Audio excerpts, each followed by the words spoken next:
thank you, Secretary Yellen, for appearing before this committee.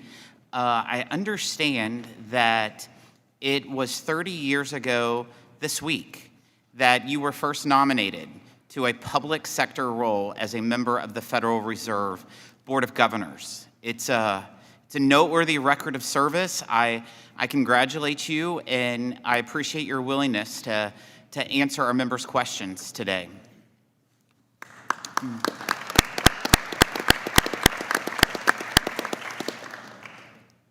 You've joined the recent chorus of economists who acknowledge that it was a mistake to call inflation, quote, transitory.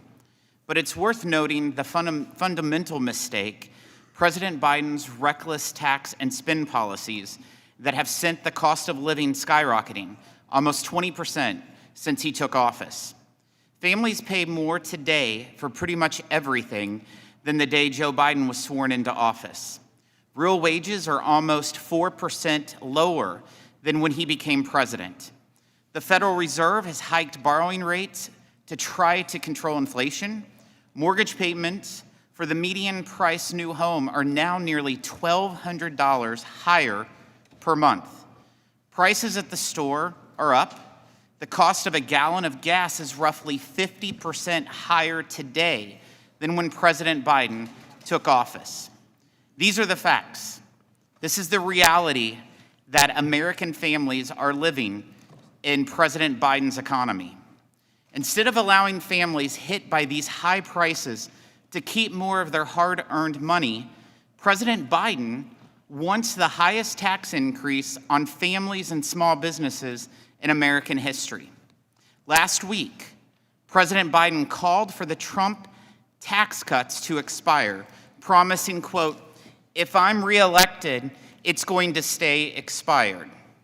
So President Biden's plan is for the average family of four making $75,000 to pay an extra $1,500 to the IRS each year.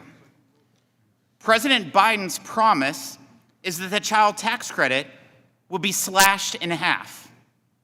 President Biden's promise is that small businesses will face a 43.4% tax rate. This will all happen when the Trump tax cuts all expire under his watch. Basic facts. President Biden's promise is that family farms will be forced to sell off to big corporations to pay the death tax. In his latest budget, President Biden continues breaking his promise to not raise taxes on families making less than $400,000. Under the president's plan, seniors will see more of their life savings captured by the federal government. Small businesses will be taxed on their sweat equity and face tax rates approaching 50%. Energy producers will pay more, weakening America's energy independence. Madam Secretary, your own department's data shows that millions of Americans earning less than $400,000 will end up paying a portion of your proposed business tax increases. That's on top of the new audits that will be coming from the IRS, which you conceded in this committee last year. Over 90% of those audits will fall on middle-class earners and small businesses. To add insult to injury, under one-party rule, Democrats spent billions of taxpayer dollars on welfare for the wealthy and well-connected. They gave the wealthy tax credits for leasing or buying luxury electric vehicles, while working families got higher prices from the so-called Inflation Reduction Act.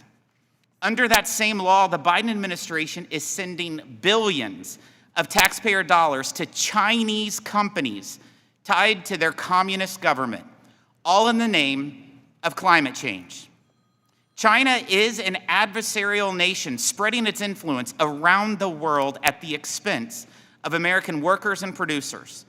America should be standing up to China's unfair practices, not using tax dollars to make us even more dependent on China. The record of the 2017 Trump tax cuts could not be more different than the policies of this administration. The Congressional Budget Office found that after the law went into effect, the share of taxes paid by the top 1% of households increased, while the burden falling on lower income earners decreased.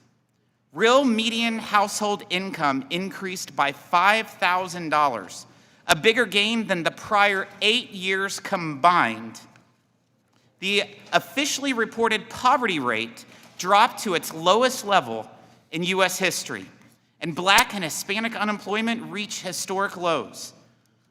We reversed the decades-long trend of American companies picking up and moving their jobs, factories, and money overseas. Beyond our borders, the Biden administration has adopted a posture of surrender and retreat.